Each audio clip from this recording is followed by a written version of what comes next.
आप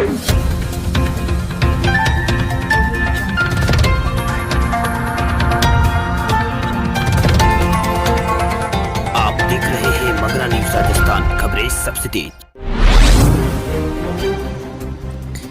देश में पिछले 24 घंटों में आए 53,000 नए मरीज। अब तक 45,000 से ज्यादा लोगों की भारत में हुई है मौत।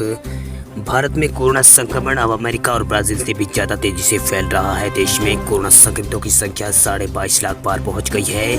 स्वास्थ्य मंत्रालय के ताजा आंकड़ों के मुताबिक देश में अब तक 22,68,775 कोरोना संक्रमित मरीज मिल चुके हैं। इनमें 45,257 लोगों की मौत भी हो चुकी है, जबकि 15,83,000 लोग भारत में ठीक भी हो चुके हैं। पिछले 24 घंटों में कोरोना वायरस के 53,000 नए केस भारत में सामने आए हैं। वहीं 871 लोगों की भारत में मौत भी हुई है। ये आंकड़ा दुनिया में सबसे ज्यादा है। अमेरिका ब्राजील में क्रमांक आज 48,000 और 21,000 मामले सामने हैं। ये वही अमेरिका में 537 लोगों की मौत हुई है, बल्कि ब्राजील में 221 लोगों की मौत हुई। हालांकि 4 दिन बाद भारत में 60,000 से कम मामले दर्ज किए गए हैं। स्वास्थ्य मंत्रालय की तरफ से जारी किए गए आंकड़ों के मुताबिक देश में करीब 23 लाख मामले सामने आ चुके हैं। इन एक्टिव केसों की संख्या यहां पर 6,40,000 है। आंकड़ों के मुताबिक मृत्यु दर यहां गिरकर 1.99% पर आ गई है। देश में कोरोना वायरस के लिए जांच की क्षमता को बढ़ाते हुए एक दिन में 7 लाख से अधिक नमूनों की जांच यहां पर प्रतिदिन की जा रही है। अब तक कुल 2.5 करोड़ से ज़्यादा नमूनों की जांच भारत में की जा चुकी है। मंत्रालय ने कहा है कि एक दिन में जांच की संख्या यहां तेजी से यहां पर देश में बढ़ा रहे हैं और ये और आगे बढ़ने की संभावना है। पिछले कई दिनों से भारत में लगातार रोजाना 7 लाख कोरोना के नमूनों की जांच की जा रही है। वहीं भारत में कोरोना की संख्या के हिसाब से दुनिया की तीसरे नंबर सबसे प्रभावित देश भारत है। तीसरे नंबर पर वही अमेरिका और ब्राजील के बाद कोरोना महामारी सबसे ज़्यादा प्रभावित देश भारत है। लेकिन अगर प्रति 10 लाख आबादी में संक्रमितों के मामलों और मृत्यु दर की बात करें तो अन्य देशों की तुलना में भारत की स्थिति फिलहाल बहुत बेहतर है। भारत से अधिक मामले अमेरिका में 52,50,456 मामले अमेरिका में है। वहीं ब्राजील में यहाँ पर 30,57,470 मामले अभी कोरोना के आ चुके हैं। वहीं देश में कोरोना मामले बढ़ने की रफ्तार में दुनिया की तीसरे नंबर की भारत की रफ्तार तीसरे नंबर पर बनी हुई है। आंकड़ों के मुताबिक देश में सबसे ज़्यादा एक्टिव केस महाराष्ट्र राज्य से हैं। महाराष्ट्र में 1 लाख से ज़्यादा संक्रमितों का विभिन्न अस्पतालों में इलाज चल रहा है। इसके बाद दूसरे नंबर पर तमिलनाडु राज्य है। यहाँ पर भी कई हज़ारों मरीजों का इलाज यहाँ पर अस्पतालों में चल रहा है। तीसरे नंबर पर दिल्ली और चौथे नंबर पर गुजरात का नंबर आता है। वही 5वें नंबर पर पश्चिम बंगाल है। इन 5 राज्यों में सबसे अधिक एक्टिव केस है। वही एक्टिव केसों के मामले में भारत में दुनिया का चौथा स्थान भारत का है। वही कोरोना के मौत के मामलों में भारत का स्थान 5वें स्थान पर है। गुजरात में मास्क पर सरकार सख्त नहीं पहनने पर देना होगा 1,000 रुपये का जुर्माना। गुजरात में कोरोना मामले में काफ़ी तेज़ी से यहां पर बढ़ोतरी हो रही है, जिसे देखते हुए गुजरात सरकार ने मास्क नहीं पहनने वाले लोगों पर 500 से बढ़ाकर 1,000 रुपये जुर्माना कर दिया है।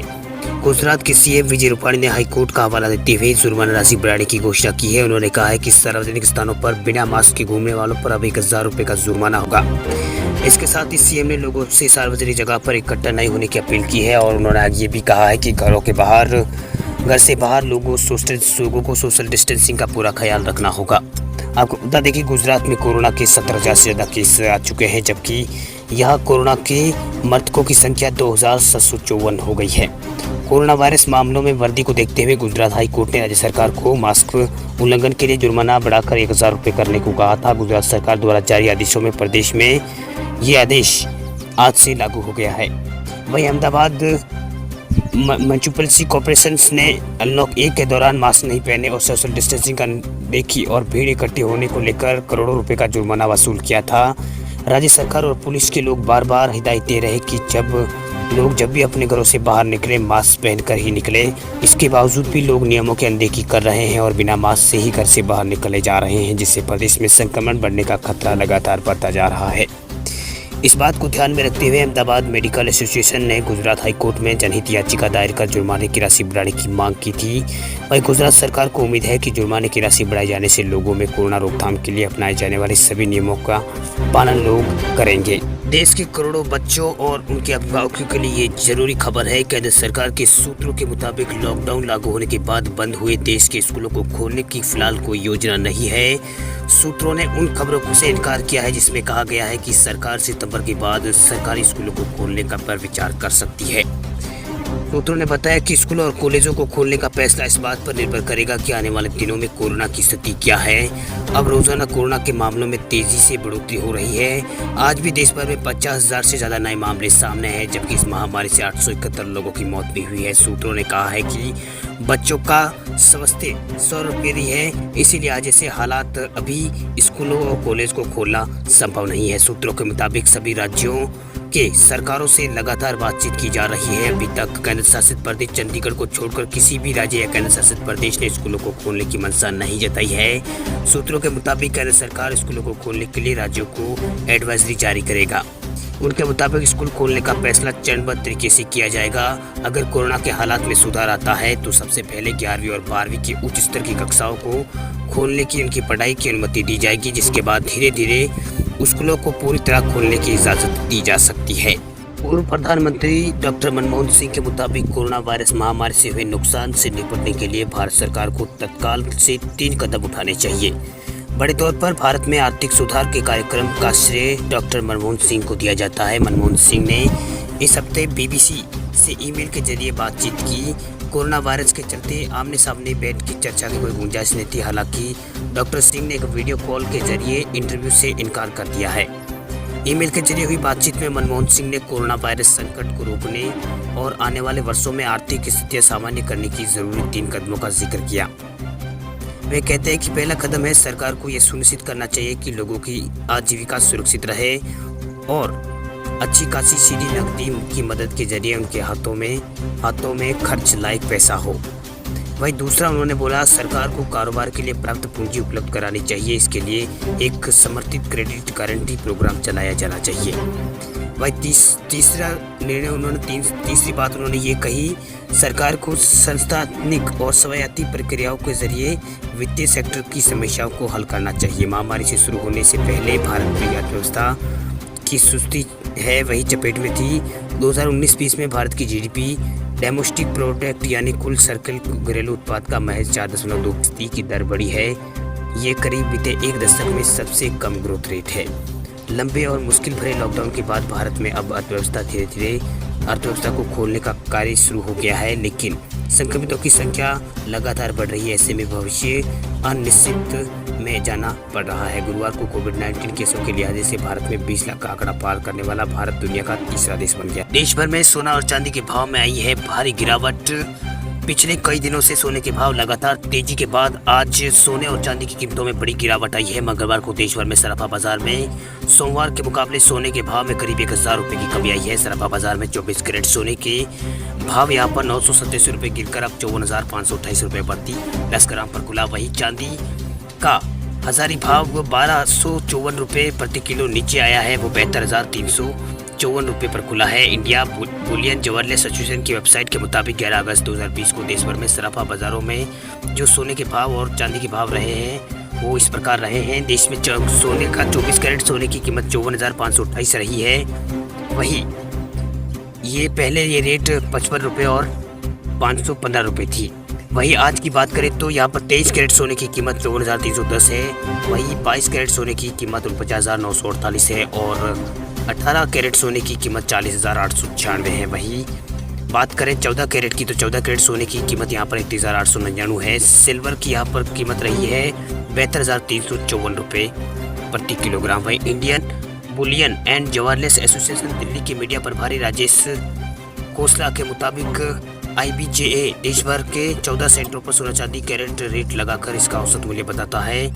खोसला कहते हैं कि सोना चांदी या कैरेट रेट यूं ही कई हजारों के भाव में अलग अलग जगहों पर अलग होते हैं, इनकी कीमतों में मामूली अंतर होता है। यूपी, दिल्ली और हरियाणा में भारी बारिश की चेतावनी। मौसम विभाग का कहना है कि पंजाब, हरियाणा और यूपी और राजस्थान में 12 अगस्त और 13 अगस्त तक तेज बारिश हो सकती है, जबकि गुजरात और मध्य प्रदेश में 14 अगस्त तक बारिश होने की संभावना है। वहीं हिमाचल प्रदेश, उत्तराखंड और उत्तरी पंजाब, पश्चिमी उत्तर प्रदेश और पूर्वी मध्य प्रदेश और कर्नाटक और केरल के कुछ हिस्सों में यहाँ पर बारिश की आशंका जताई गई है। दिल्ली, हरियाणा और उत्तर प्रदेश में कहीं बारिश के आसार है, भारी बारिश के आसार है कहीं पर। वही मौसम विभाग का कहना है कि दिल्ली और आसपास के इलाकों में अगले कुछ घंटों में तेज बारिश हो सकती है और कहीं बिजली गिरने की संभावना यहाँ पर मौसम विभाग ने व्यक्त की है। वहीं अगले 24 घंटों में इन राज्यों में बारिश के आसार है। वहीं राजस्थान और पश्चिमी यूपी में गरज के साथ बारिश होने की आशंका है। मौसम विभाग का कहना है कि पंजाब, हरियाणा, यूपी और राजस्थान में 12-13 अगस्त तक यहां पर तेज बारिश हो सकती है, जबकि गुजरात और मध्य प्रदेश में यहां पर 14 अगस्त तक बारिश होने की संभावना है। वहीं हिमाचल प्रदेश, उत्तराखंड, उत्तरी पंजाब और पश्चिमी उत्तर प्रदेश, पूर्वी मध्य प्रदेश और कर्नाटक, केरल और तटीय हिस्सों में यहां पर तेज बारिश की आशंका है। वहीं पहाड़ी राज्यों में तेज बारिश के कारण भूस्खलन भी हो सकता है। वहीं देश के पहाड़ी राज्यों में लगातार बारिश हो रही है, जबकि कर्नाटक और केरल में भी बारिश के कारण हालात काफी हद तक खराब हो गए हैं। मौसम विभाग ने उत्तर प्रदेश में बारिश की चेतावनी जारी की है। मौसम विभाग का कहना है कि राज्य के कई इलाकों में आज और कल कई स्थानों पर गरज चमक के साथ मध्यम से भारी बारिश हो सकती है। वहीं उत्तर प्रदेश से के करीब से गुजर रही है मानसून ट्रफ लाइन, जिसके कारण राज्य में बारिश हो सकती है, जबकि मध्य प्रदेश के उत्तरी हिस्सों में कम दबाव का क्षेत्र के चलते 2 दिन तक यहाँ पर बारिश होगी। इसको लेकर मौसम विभाग ने चेतावनी जारी की है। वहीं हरियाणा में अगले 2 दिन तक तेज बारिश हो सकती है। वहीं राज्य में मानसून पूरी तरह छा गया है। वहीं यहाँ पर बुधवार को प्रदेश में भारी बारिश की आशंका है। इसके साथ ही राज्य के मौसम विभाग की पूर्वानुमान केंद्र के मुताबिक यहां पर 3 जिलों पंचकुला, अंबाला और यमुनानगर में भारी बारिश का ऑरेंज अलर्ट जारी किया गया है। वहीं राज्य में 14 अगस्त तक बारिश का दौर हरियाणा राज्य में जारी रहेगा। अपनी सरकार पर छाए संकट के बादल छटने के बाद सीएम अशोक गहलोत ने मंगलवार को बीजेपी पर जमकर हमला बोला। वहीं गहलोत ने अपने समर्थक विधायकों की हौसला अफजाई करते हुए कहा कि ये एक इतिहास बना है कि 100 से ज़्यादा विधायक साथ रहे, लेकिन कोई टूट कर नहीं गया। गहलोत ने कहा कि मैं जब तक जिंदा रहूंगा तब तक उन लोगों का अभिभावक रहूंगा। गहलोत ने ताबड़तोड़ बीजेपी पर प्रहार करते हुए कहा कि उसने किसी भी कीमत पर सरकार को गिराने का षड्यंत्र किया है, किसी भी कीमत पर सरकार को गिराने के लिए षड्यंत्र किया, लेकिन उसके मंसूबे सफल नहीं हो